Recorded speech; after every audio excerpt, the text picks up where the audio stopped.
నా దగ్గర బంట్రోతుగా పనిచేశాడు. 100 ఏళ్ల క్రితం కోట్ల రూపాయల ఆదాయం అన్న పెద్ద మనిషి 2 సార్లు ముఖ్యమంత్రి అయితే ఆయన మనవడికి దక్కిన బహుమానం బంట్రోతుగిరి. పనికి మాలిన వాడిని మీరు మున్సిపల్ కౌన్సిలరో కార్పొరేటరో ఎమ్మెల్యేనో చేస్తే ఎందుకు కొరగాని వాడిని ఒక్క 10 ఏళ్లలో వాడి కుటుంబానికి దక్కేది కొన్ని 100 కోట్లు. మళ్ళీ 100 తరాల దాకా వాళ్ళు పనిచేయక్కర్లేదు, దేశాన్ని తెగబడి దోచుకోటే పని. మళ్ళీ ఆ ప్రకాశం పంతులు గారు చేసిన రాజకీయాన్ని తేవాలి. మళ్ళీ రాజకీయాన్ని ఉదాత్త ప్రక్రియగా చేపట్టాలి. ఆనాడు మీ జిల్లాలో నేను పనిచేస్తున్నప్పుడు ఇక్కడ జనం అంతా కూడా అదే పనిగా కీర్తిస్తే నేను చెప్పాను, సోదరా 100 చేయాల్సి ఉంటే 20 చేస్తున్నాను. నేను 20 చేస్తుంటే గొప్ప అనుకుంటున్నారు మీరు, అల్ప సంతోషులు కాబట్టి 100 జరిగితే మీ గుండెలు అయిపోతాయని చెప్పాను. ఆ 100 జరగాలంటే ఈ రాజకీయం మారాలి. ఓట్లు కొని బ్రాందీ పంచి నాయకుల కుటుంబాలని మన ప్రభువులుగా భావించి వాళ్ళకి ఊడిగం చేసే రాజకీయం ఉన్నంత వరకు ఈ దేశంలో జనజీవనం బాగుపడదు. ఏ పార్టీ నెగ్గినా ఎవడు నెగ్గినా ఎప్పుడు ఓడిపోయేది మనమే.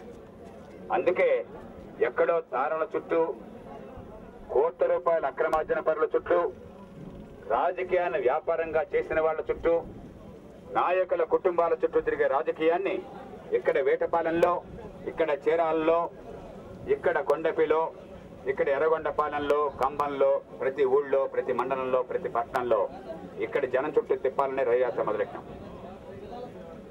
అధికారానికి, ఆర్థిక వ్యవస్థకి హస్తినాపురి, హైదరాబాద్ కేంద్రంగా ఉన్నాయి. అక్కడి నుంచి ఈ ఆర్థిక వ్యవస్థని, అధికారాన్ని జిల్లాలకి, పట్టణాలకి, గ్రామాలకి తీసుకెళ్లాలి. అందుకే జిల్లా ప్రభుత్వం, ఎన్నికైన జిల్లా ప్రభుత్వం, ప్రతి జిల్లాకి ఎన్నికైన ప్రధాని, ప్రత్యక్షంగా మీరంతా ఎన్నుకున్న ప్రధాని, జిల్లా కేబినెట్, ఆ జిల్లా ప్రభుత్వం చేతిలో జిల్లా కలెక్టర్ కార్యదర్శిగా పనిచేయడం. ఇక ప్రతి రూపాయి పన్ను డబ్బులు అత్యధిక భాగం జిల్లాకి రావడం, అధికారులు బాధ్యతలు వారికి ఇవ్వటం, సిబ్బంది మీద అజమాయిషి ఉండటం, మంచి చెడు జిల్లాలో జరిగిపోవటం, తప్పు జరిగితే దండించడం కోసం జిల్లాలో అంబుడ్స్మన్ వ్యవస్థను పెట్టి అవినీతి పనులను జైల్లో పెట్టి ఆస్తులు జప్తు చేసి ఏర్పాటు చేయడం. ప్రతి గ్రామానికి, ప్రతి పట్టణంలో, ప్రతి వార్డుకి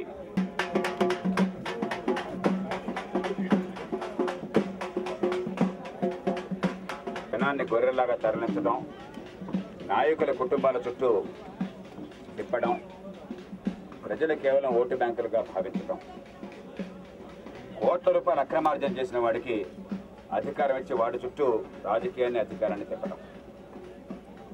ఈవేళ దానికి అంతం పలికే సమయం వచ్చింది. ఈ రైలు యాత్ర ఉద్దేశ్యం అదే. కోట్ల మంది మనసుల్లో ఈ కుళ్ళిపోయిన రాజకీయం అంటే జుగుప్స, ద్వేషం పూర్తిగా వీళ్ళు అనుకున్నాయి. కానీ అందరికీ అనుమానం ఏంటంటే నా మనసులో ఉందండి, కానీ పక్కాడికి ఇంకా అర్థం కావట్లేదు అని. ఎందుకంటే మన మీద మనకే పూర్తి నమ్మకం లేదు, ఒకళ్ళ మీద ఒకరి నమ్మకం లేదు. ఎంతోమంది నాకు చెప్పారు, ఈ రాష్ట్రంలో కొన్ని వేల మంది చెప్పారు, నాకు అర్థమవుతుంది సారు, నిరుపేదలు చెప్పారు, కానీ మాస్క్ అర్థం కాదండి, మాస్ అంటే ఇంకెవరో అనుకుంది. మనందరి మనసులో ఇదే ఉంది. ఈ శంకర వదలడానికి సమయం ఆసన్నమైంది. ఈవేళ సికింద్రాబాద్ నుంచి ఇక్కడి దాకా ఈ రైలు యాత్ర, ఈ జైత్రయాత్రగా సాగుతుంది. అసలు రాజకీయం ఎట్లా చేయడం సాధ్యమా అనుకున్న వాళ్ళంతా ఇలా చేయొచ్చా అని అబ్బడిపోతున్నారు. ప్రజల్లో అద్భుతంగా ఈ సందేశం వెళ్ళిపోతున్నారు. ఈవేళ అధికారము, ఆర్థిక శక్తి మొత్తం హస్తినాపురిలో, హైదరాబాద్లో కేంద్రీకరించారు. ఆ మొత్తం మన చినగంజాంకి, మన ఒంగోలుకి, మన ప్రకాశం జిల్లాకి, మన చీరాలకి రావాలి. మన జీవితాన్ని మనం శాసించుకోవాలి. జిల్లా ప్రభుత్వాలు ఏర్పాటు కావాలి. అందుకోసం లోక్సత్తా ప్రయత్నం చేస్తాం.